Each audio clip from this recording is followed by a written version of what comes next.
I walked around the college campus filled with pride and nostalgia. Pride because my daughter was beginning her freshman year of college. Nostalgia because she was going to my alma mater. She was living just a few yards from where I had once lived. She was walking the same paths that I had walked. And though my son was doing great in college at another place, there was just something special about having my daughter where I had once studied. As I walked around the campus, I remembered what it was like when I was a freshman and all the dreams I had and my desire to do great work for God and to make a difference in the world. But as I thought about that, all of a sudden I felt rather melancholy because I thought, I used to have these great dreams, but have I lived them out? I once wanted to be a great Bible scholar, but after getting my PhD in New Testament, I ended up sensing a call to pastoral ministry. I served for 25 wonderful years in a church, but not one of those churches that makes a big splash. I was happy to discover that some of the books I'd written were actually in the library of my college, but I had no evidence at all that anybody had ever actually looked at them. And so I wondered, had I somehow failed at my life's work, why had I not accomplished more through my work? Now, the thought occurred to me that one of the main reasons I had not accomplished more was that I had given so much of myself to my family. Not as many books written, not as many lectures given, a lot of time with my kids. If you think in terms of a work-life balance, which is not very biblical, but if you did, you would say that so much of my life went into the life that not as much went into work. But as I thought that, and as I prayerfully reflected on it, a thought occurred to me. Maybe my most influential work was raising my children to make a difference in the world. Now, having thought that, I thought, wait a minute, I don't think of my children as my work. They're my joy, they're my stewardship. But my work is being a pastor, a writer, a scholar, a foundation executive. Could it be that my work was as a father?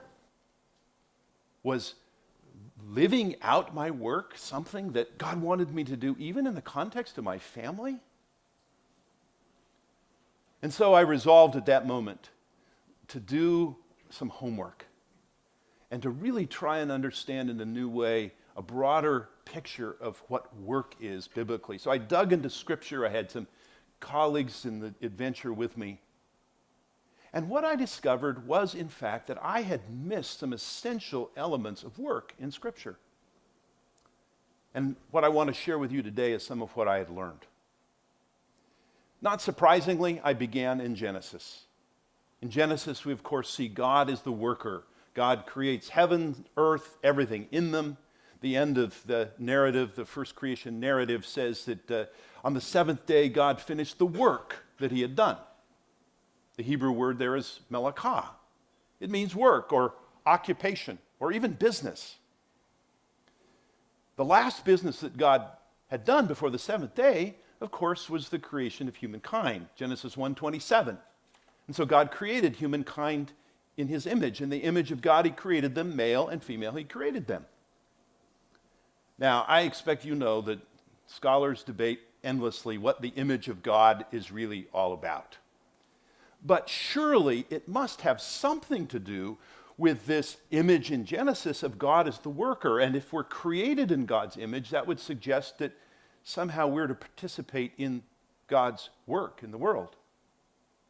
In fact, the next verse confirms it. Genesis 1:28 says, "Be fruitful and multiply and fill the earth and subdue it and have dominion." God basically says to the first people, now get to work, be productive, be fruitful. Isn't it interesting that God does not say, build an altar to me or go to church, but get to work? Now, that command in Genesis 1:28 to be fruitful and multiply is often called the cultural mandate. It's a cultural mandate in the sense that we derive from that text God's intention for us that we would be productive, that we would be fruitful, that we would make and shape and use culture to make a difference for God in this world, that through the culture the earth would be tended well, through the culture there would be opportunities for justice and flourishing for people. And I think that kind of derivation from Genesis is right on. The cultural mandate can be found there. And it is clearly God's will for us to be productive and fruitful in this world and to see that the world is also fruitful. But acknowledging the cultural mandate, we don't want to forget the perhaps more literal and obvious sense of the language in Genesis 1:28, be fruitful and multiply. One could even call it the procreation mandate. I mean, think about it. If the first two people are to be fruitful and multiply and fill the earth, then they better get going having babies. A lot of them.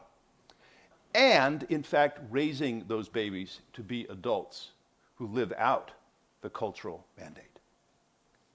We see that again and again and again in Scripture, that in fact, the raising and nurturing of children, if you were going to buy into the work-life balance, it really isn't the life, it's part of our work. And so what I learned in a nutshell through that search through Scripture was that our true work is more than what we call work. Our true work includes raising children, children who grow up themselves to live out the cultural mandate. Now, having said that, I realize that that sounds as if all of a sudden we're just excluding all kinds of folk who, for whatever reason, can't have children. So let's be clear. Obviously, parents have a crucial role in the raising of children, but Scripture teaches again and again that the raising of children is a responsibility of the people of God together. It is something all of us participate in. And so if you happen not to have your own children, you're absolutely involved in this work in your extended family, in your neighborhood, in your church. Seeing work this way, in fact, is not excluding people, but actually it includes people without children who often feel quite excluded by cultural priorities and even church practices.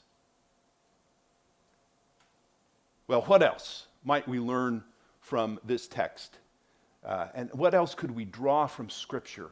What implications, if indeed our work includes raising children? First of all, I would suggest that since true work includes more than what we call work, we will honor all good work as God valued work. Our culture is transfixed by what we do for a living. Volunteer work, other kinds of work, second class at best. And we see that, for example, when a mother from the workplace decides to go home and be with her children as they are young, being with them full time. When she returns to the workplace, often she is viewed as someone who has not worked for many years. The man who decides to be the stay-at-home dad is often looked upon with suspicion. Now, this is changing even in the secular environment.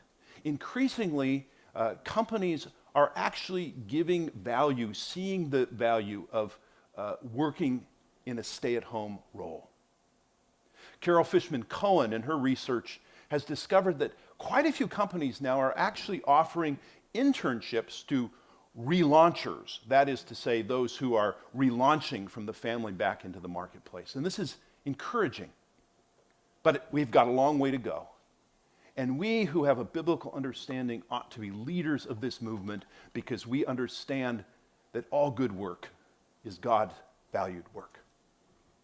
Second, if we understand that our true work is more than what we call work, then we will promote family-friendly workplaces. Now, I'm not thinking here primarily in terms of what the government might do or what we might do as citizens. I'm really thinking of what you and I will do in workplaces in which we have influence or authority. We need to see that our salaries and our structures and our systems are supportive of those who have responsibilities for children, both parents and others. For example, some years ago, I was interviewing with the H.E. Butt Family Foundation in Texas for a job, and they wanted me to come down to Texas a certain week of the summer for interviews and meetings. The problem was I told my son that he and I were going to go on vacation that week. And I wrestled with what to do. And finally, with trepidation, I told the folk at the foundation that I had a commitment to my son, and I couldn't come unless he could come with me, and we would have a kind of a father-son adventure together. And to my surprise, they said, "Great, bring him along." They even paid his way. And later, the president of the foundation told me, we deeply respect your commitment to your family, and we want to be a kind of organization that supports parents in that role. So, where we have influence, we will promote family-friendly workplaces. Third, when we understand that true work is more than what we call work, we will raise children to participate in God's work in the world. We will see that we are given children not just to raise them for their own good or the good of our families, but for the good of the world.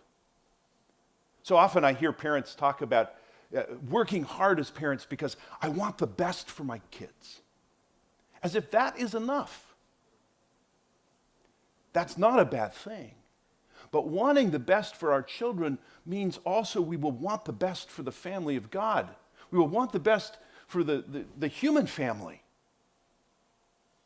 And when we begin to raise our children with that understanding, we will help them to engage in the work of God in the world, to be a part of the work done out of the cultural mandate.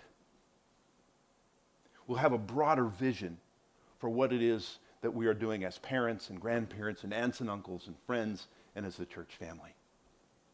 We will raise children to participate in God's work in the world.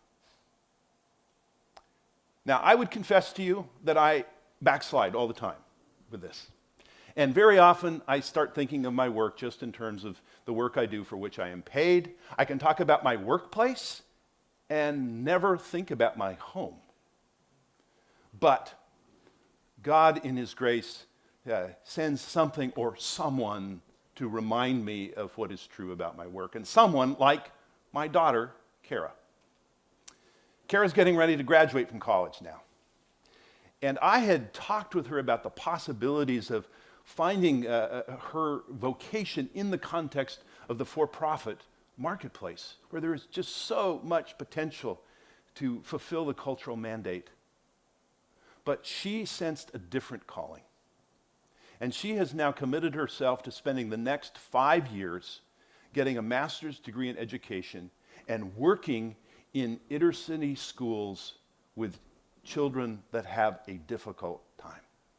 She has a deep passion for helping children who are born with and living without privilege get ahead. I would share with you that I am more proud of her today than I was when she began college. But I would also say that I don't for a minute think that somehow I made her this way. It is God's work in her, no question. But God did use the work that I did and my wife did and that our extended family did and that her teachers did and that our wider community and the folk in the church did. And God used all of that work to form and shape Kara so that she will live out the cultural mandate in light of her distinctive calling. So, little by little, I am learning. And I'm learning that what we call work is not necessarily all of true work. True work includes raising children so that they would grow up to live out the cultural mandate. And therefore, we will honor all work, all good work, as God's valued work. We will promote family-friendly workplaces, and we will raise children to participate in the full work of God in the world. Thank you.